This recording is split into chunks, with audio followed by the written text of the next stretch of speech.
o Flamengo seria naturalmente um favorito contra o Vitória. Porque... O gol do... É o Everton Araújo, aquele jogador que veio lá das bases do Flamengo? É esse o nome dele, né? Um belo gol. Começo de trabalho avassalador do Leonardo Jardim. Olá, nação rubro-negra, sejam todos muito bem-vindos a mais um corte com reação aqui do Jogo Aberto da Band, trazendo todas a repercussão do jogo do Flamengo com Vitória da Bahia, aonde o Flamengo ganhou de 2-1, garantindo aí a sua vitória na Copa do Brasil e, claro, garantindo também vantagem para o próximo jogo. E Renata Fã representou a nação, galera. Vamos ver a partir de agora o que ela falou e como foi a reação dos rivais no estúdio, galera. Já vem comigo, já se inscreve no canal, ativa o sininho das notificações, deixa seu like e também a repercussão sobre Pedro na Copa. Vem comigo saber de tudo. Vamos pro vídeo. Os jogos deram sequência à quinta fase da Copa do Brasil. No Maracanã, o Flamengo derrotou o Vitória por 2-1, com reclamação do time baiano contra a arbitragem de Anderson Daron. Tempo pra você, bom dia. Nada de São Paulo, quero falar do Flamengo, que num jogo bem movimentado e disputado com o Vitória, venceu por 2-1 no Maracanã, no Rio de Janeiro. Mas a equipe do Jair Ventura ficou na bronca com o Anderson Daronco. Bom dia, Renata, bom dia, amiguinhos. E pelos lances, analisando na bronca e com razão. Com razão, porque foram lances assim para expulsão que talvez mudaria o quadro da partida. O Flamengo é favorito, continua favorito, mas é um jogo aberto porque lá na Bahia é complicado. Jogo aberto a gente ama sempre, né, Cicinho? Todo dia. Bom, na hora da com vocês aqui, fossem torcedores do Flamengo, 6 vitórias consecutivas.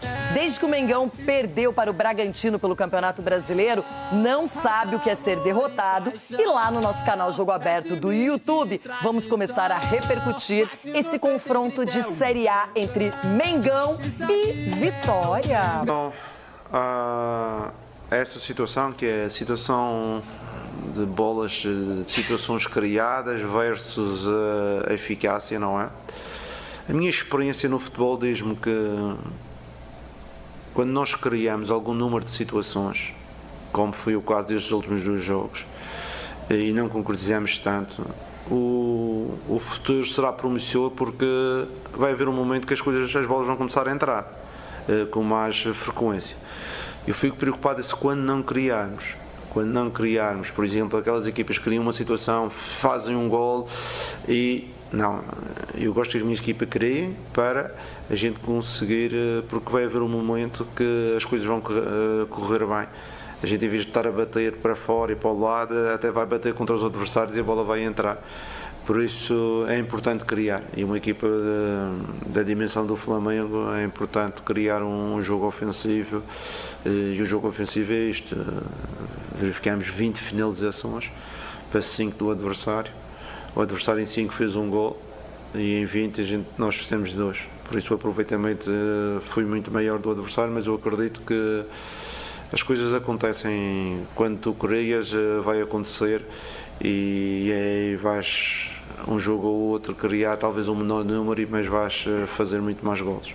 O jogo fora de casa e em casa difere, o que difere é o público, o apoio do público, mas lá dentro nós temos que continuar a desenvolver aquilo que é a nossa forma de jogar e as nossas competências. A gente veio de um jogo muito bom, apesar da não vitória contra o Corinthians, onde a gente consegue anular praticamente a equipe do Corinthians, onde eles não deram nenhum chute no gol. A gente marcou muito bem e conseguimos tirar a bola da equipe do Fernando Diniz, que é um apaixonado pela posse, né? Então a gente conseguiu ter mais posse, mais chances do gol, não vencemos o gol. Então hoje nós trouxemos para cá de parâmetro da consistência que eu falei que nós tivemos contra o jogo do Corinthians, e que essa consistência vale também para jogar fora de casa. E acho que a gente viu isso. Primeiro tempo, então, a gente, quando não tinha bola, a gente marcou demais, e quando a gente teve a bola, a gente jogou, não se omitiu, teve coragem, criamos chances para gols, tivemos um gol anulado, bem anulado, que eu já vi a imagem, mas criamos, teve a chance do Zé, teve a chance do René, tivemos outras oportunidades, né? Então, assim, como você falou, a gente jogou. É lógico que você elogiar a equipe do Flamengo é chover no molhado. E sobre as situações do VAR, eu não sou especialista, eu não estudei arbitragem, mas estava vendo meu telefone aqui, todos os especialistas que trabalham na TV falaram que era para uma situação diferente. Então, a gente fica chateado, né, de repente, por não ter acontecido, mas espero que, pelo menos, olhar no VAR, né? E depois, 9 minutos de acréscimo, tem muito tempo já que a gente não vê esse tanto de acréscimos assim, mas enfim, a gente volta vivo, a gente sabe da nossa força do nosso Barradão, fizemos um grande jogo lá esse ano contra eles, né? Um detalhe, a gente perdeu um pênalti, tivemos chances boas para ter ganho o jogo, então certeza que a nossa torcida vai lotar, vai nos empurrar para a gente buscar essa classificação. E hoje eu acho que todo mundo viu o que quer ver de uma equipe que é organizada, mesmo com dificuldades, mesmo com tantos desfalques, né? A gente consegue sair daqui com um resultado muito justo pelo jogo, pelas oportunidades, pela entrega que a nossa equipe teve, e a gente volta vivo. A gente volta vivo para o Barradão, a gente sabe a nossa força em casa, né, um resultado mínimo, uma diferença de um gol a gente já consegue levar para os pênaltis, então a gente está vivíssimo aí. 15 né? Mas existe uma evolução clara do time do Flamengo com o Leonardo Jardim. Né? A gente vai falar mais sobre isso, os lances polêmicos. E o Neymar, cara, eu quando vi a manchete ali, Neymar acerta a trave. Em outra época era Neymar decidia o jogo, Neymar fazia golaço, Neymar era campeão. Agora o máximo que a gente consegue extrair de manchete do Neymar é que ele acerta a trave. Começar pela vitória do Flamengo sobre o Vitória, né? Aquela... Pode falar o triunfo. Na hora da manchete a gente fica procurando. A gente fica procurando evitar repetições de palavras, né? Flá desperdiça chances para encaminhar vaga, foi como o Globo definiu. É uma boa definição. É uma boa definição, porque foram 20 finalizações do Flamengo, né? E 10 certas no gol. O ataque foi no cumpre o dever de casa, que está longe de ser uma expressão nova no futebol, e para o torcedor do Flamengo ficou com a sensação do que está aí no Correio da Bahia. Que agora é no Barradão. Agora é no Barradão, né? Porque é um placar que deixa o Vitória no jogo. Vivo. Né? Vivo, né? Totalmente, né? Precisando vencer o Flamengo em casa. Vencer o Flamengo é sempre difícil, sim. Mas... O Flamengo é favorito. Com ou sem vantagem, o Flamengo seria naturalmente um favorito contra o Vitória, porque tem um time melhor, tem mais opções. Ontem, mais uma vez, mostrou isso. A utilização do elenco, né? O Leonardo Jardim fez algumas alterações, até entrou em campo com uma formação diferente, com uma linha de 4, né? com recomposição dos homens de lado de campo, o Luiz Araújo e o Cebolinha, mas fazendo uma dupla mais centralizada, Bruno Henrique e Pedro, que eu acho que não funcionou. Para o Bruno Henrique, principalmente, não funcionou. O Bruno Henrique melhorou no segundo tempo, quando ele desfez essa formação, tirando o Cebolinha, e deu campo para o Bruno Henrique jogar, fazendo meio e lado esquerdo. Todo mundo ganhou mais espaço para jogar, deu uma clareada, porque o Vitória realmente, depois dos 2 primeiros gols do jogo, foram 2 golaços. 2 golaços separados por segundos. Saída de bola. 20 segundos, Golaço do Everton Araújo, acho que o Vitória foi recuando, dando espaço para ele chutar, e ele arriscou o chute e fez um belíssimo gol. E na saída de bola, o Eric fez um dos gols mais bonitos da temporada, na minha opinião. Foi um golaço que fez o Eric. Aí já estamos na sequência de gols perdidos do Flamengo no primeiro tempo, e no segundo continuou. Então, e eu acho que essa sequência começou aos 40 minutos do primeiro tempo. Uma função tática incansável, porque ele avançava para encostar no René lá na frente e fazia todo o recuo de recomposição, formando uma linha de 5 à frente da linha de 4. Então, assim, era um congestionamento tremendo. E o Flamengo demorou a entender o melhor caminho. Quando ele abriu o campo com o Luiz Araújo, principalmente pela direita, começou a empilhar oportunidades. Aí, dos 40 minutos do primeiro tempo em diante, foi um Flamengo contra o Lucas Arcanjo. Né? O Arcanjo foi um dos grandes nomes da partida, fez grandes defesas no primeiro tempo. Foram 6 chances em sequência do Flamengo ainda no primeiro tempo, com 2 incríveis desperdiçadas pelo Cebolinha. E no segundo tempo continuou o domínio numa outra formação, mas o Flamengo muito mais seguro em campo. Porque no primeiro tempo ainda havia a possibilidade do contra-ataque do Vitória. No segundo tempo nem isso aconteceu. O Rossi foi um mero espectador. O Flamengo jogou dentro do campo do Vitória, fez o segundo gol com o Pedro e perdeu outras boas oportunidades. A principal delas com a Arrascaeta. Poderia ter feito um placar mais dilatado, sim, pelo que construiu. 21 finalizações a 5, 10-2 no alvo, né? Na minha conta foram 20, então botamos até mais uma aí, 21 a 5. Né? O Flamengo nem teve uma posse de bola assim daquelas avassaladoras, né? 56-44, mas em termos de oportunidades criadas, o jogo realmente teve uma diferença muito grande. Controle. Eu acho que essa é a palavra que resume bem o segundo tempo. O Flamengo controlou totalmente o segundo tempo. E poderia naturalmente ter construído um placar mais dilatado, porque o Vitória não conseguiu atacar. O Vitória não conseguiu se encaixar. O Jair fez várias alterações no time, mas no finalzinho já fez pensou o seguinte, vamos parar por aqui. Que fique o 2-1 e vamos carregar o 2-1 para o Barradão. Ele já no final fez alterações mais voltadas para reforçar o sistema defensivo. E deixa o Vitória vivo, sim. Para o jogo da volta é uma vantagem simples, que o Flamengo carrega, tendo o melhor time. Né? Vamos ver como é que vai ser esse jogo da volta. Mas acho que para o Flamengo ficou a sensação de que poderia ter até mesmo liquidado o confronto no jogo de ontem. O Flamengo começa o jogo com um time bem modificado, né? Acho que de titulares tinha o Léo Ortiz, que estava jogando do lado que ele não costuma jogar, né, do lado esquerdo, e o Pedro, né? De todos os outros, meio-campo. O Everton Araújo é titular muitas vezes, mas acho que num time com todo mundo à disposição ele não seria, seria o Pulgar. O De La Cruz não é titular, mas fez um ótimo jogo ontem. O Bruno Henrique tem variado, né? Às vezes é titular, às vezes não é. Talvez, vamos contar com 3 titulares ali, além do Rossi. 4 titulares. O Rossi, Henrique é o 12º jogador, né? Rossi, Léo Ortiz, o Pedro e o Bruno Henrique.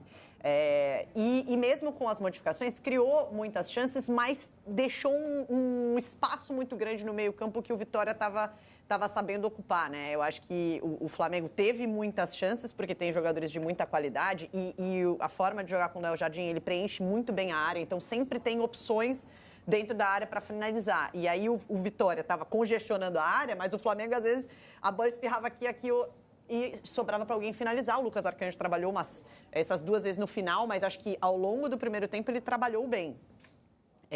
E aí teve o gol do Everton Araújo. Só que no minuto seguinte, acho que o Flamengo já não se conectou rápido nessa saída de bola, né? E o Vitória construiu uma chance invertendo a jogada de um lado para o outro e pegando o Eric. Claro que ele tem toda a qualidade, né, da finalização, mas de fato também não tinha ninguém próximo dele para atrapalhá-lo. Tem uma movimentação errada no gol do Everton? Eu fiquei nessa dúvida, se alguém se deslocou para o lado errado, ó. Está infiltrando, né? Sim. É porque o Flamengo está chegando em bloco, né? O Flamengo aproximou várias vezes muito os volantes da área. De La Cruz e Everton Araújo jogaram bem próximos à área, porque... Bem, etc e tal. E eu acho que ele ganhou uma sequência, assim, com o Leonardo Jardim, também em meio a lesões, em meio, às vezes, a troca para poupar jogadores. Mas fato é que ele tem ganhado mais confiança, eu acho. E por isso esses chutes de vez em quando aparecem, mas não era uma característica que ele costumava ter antes. Eu acho que o primeiro gol que ele fez no Flamengo foram poucos. Sim, mas eu tô dizendo assim, ao longo do jogo, não é um cara, por exemplo, o De La Cruz. O De La Cruz, pelo menos uma vez ele vai arriscar de fora da área em todo jogo.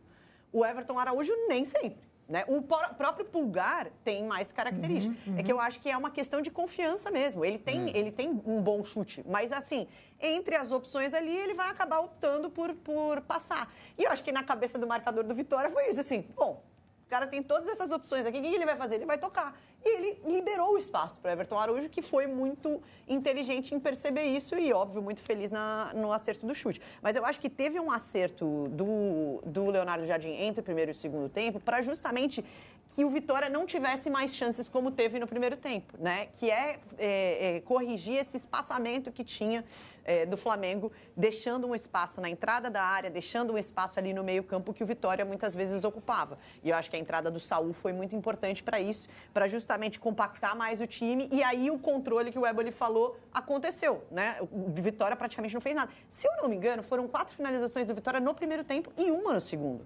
Assim, o Vitória, realmente o Rossi não viu a cor da bola no segundo tempo. E aí, enfim, aí foi ele tem muitas opções para as 2 primeiras posições de meio de campo. É uma disputa bem interessante. Quando você vê o crescimento do menino do Everton Araújo, sim, são 6 jogadores hoje para 2 vagas. Ele já fez todas as combinações.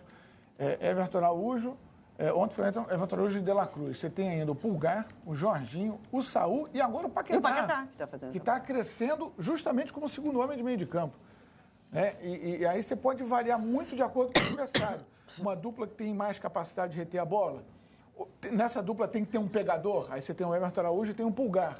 Mas, por exemplo, uma grande dupla, e sob comando do Felipe Luiz, foi Saúl e Jorginho.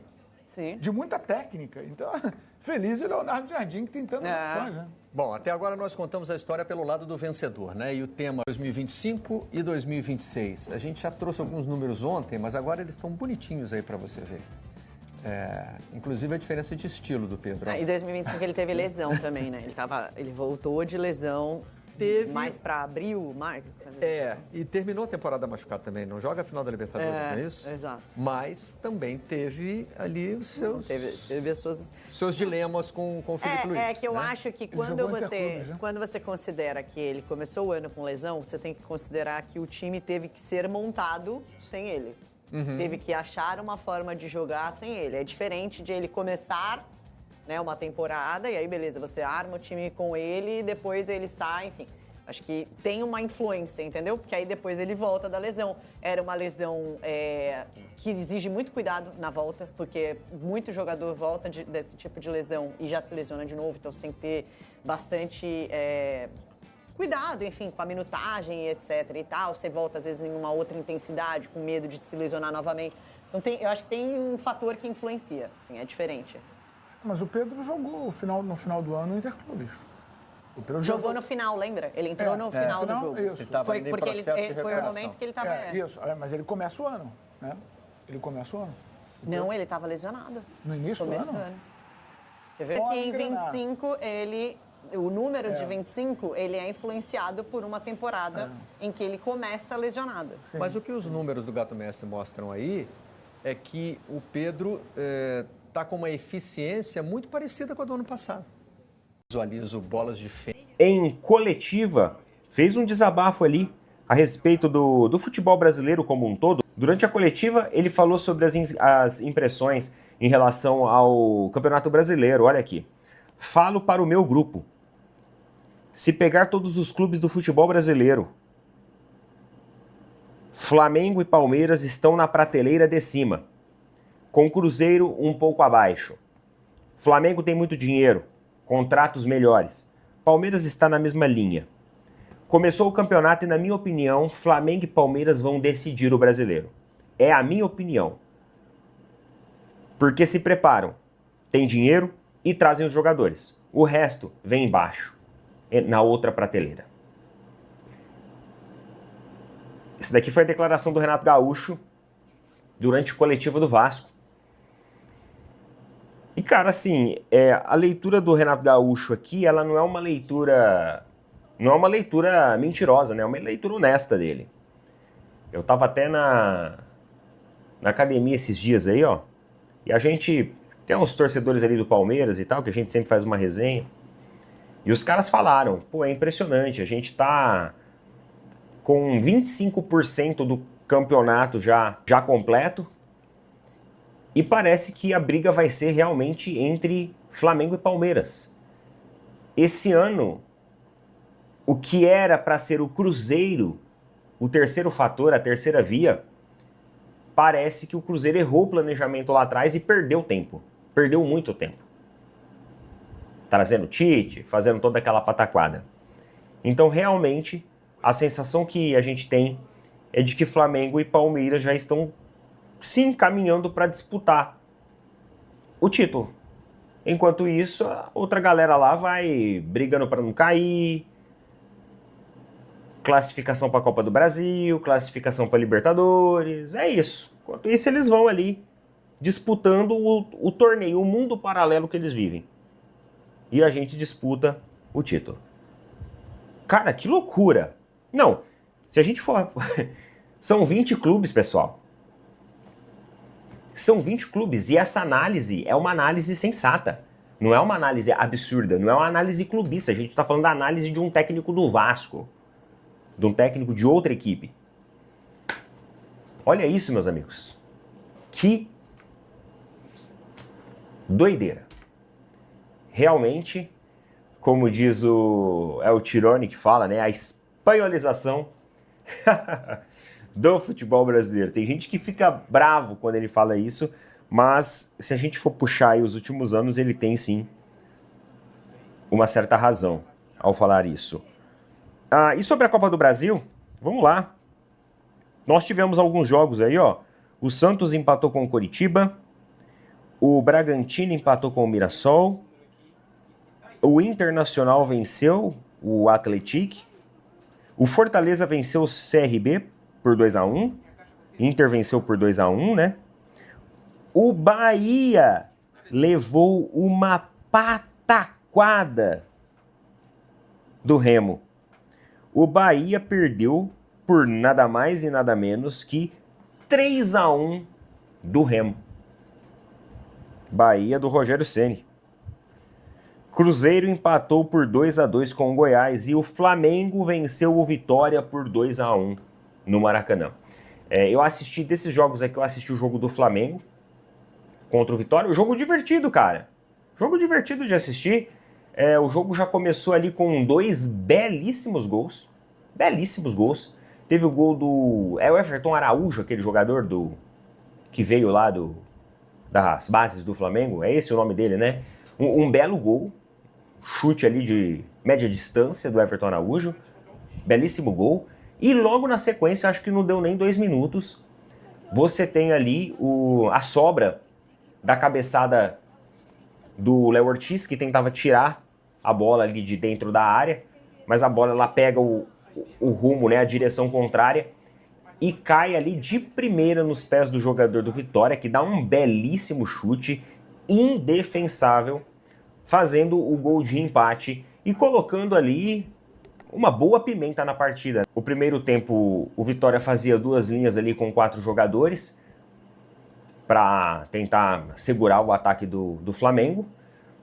E muitas vezes tentava jogar no contra-ataque, mas acabava que não conseguia jogar no contra-ataque porque o Flamengo se recompunha.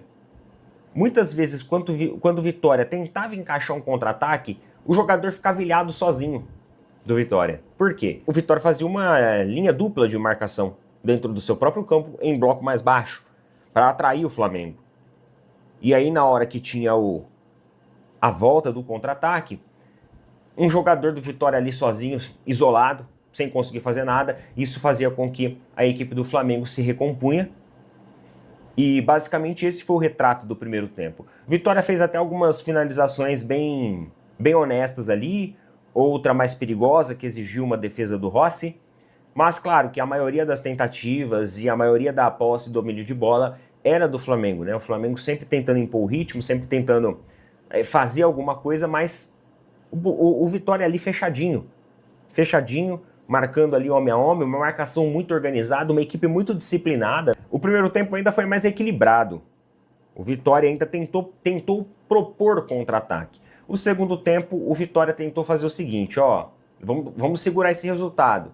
Aí foi lá, tomou o gol da cabeçada do Pedro, e mesmo assim, pro Vitória o 2-1 tava bom. Não, o 2-1 tá bom. Porque os caras levam uma partida ainda em aberto para casa deles agora, e eles têm a esperança aí de repente, fazer um gol ali, deixar o placar igual novamente e tentar partir para cima do Flamengo para decidir dentro da sua própria casa. O Flamengo perdeu várias oportunidades de gol no segundo tempo, tentou ali até os minutos finais impor ritmo, conseguir pelo menos o 3-1, subir essa vantagem para 3-1, mas acabou não conseguindo, parou muitas vezes em finalizações ruins ou em chutes bloqueados dentro da área, na defesa do Botafogo. Botou Botafogo na cabeça, cara. A gente falou da recuperação judicial lá, toda hora eu tô quase falando Botafogo, na hora que eu falo do Vitória. Vocês acreditam? Na defesa do Vitória, e acabou terminando 2-1. Um jogo legal de assistir, um jogo honesto na quarta-feira, um jogo bacaninha de assistir, bem movimentado, com as duas equipes ali bem propositivas. Me surpreendi positivamente com o jogo, achei um jogo bem propositivo. Começo de trabalho avassalador do Leonardo Jardim. 12 jogos pelo Flamengo, 9 vitórias, 2 empates e só uma derrota.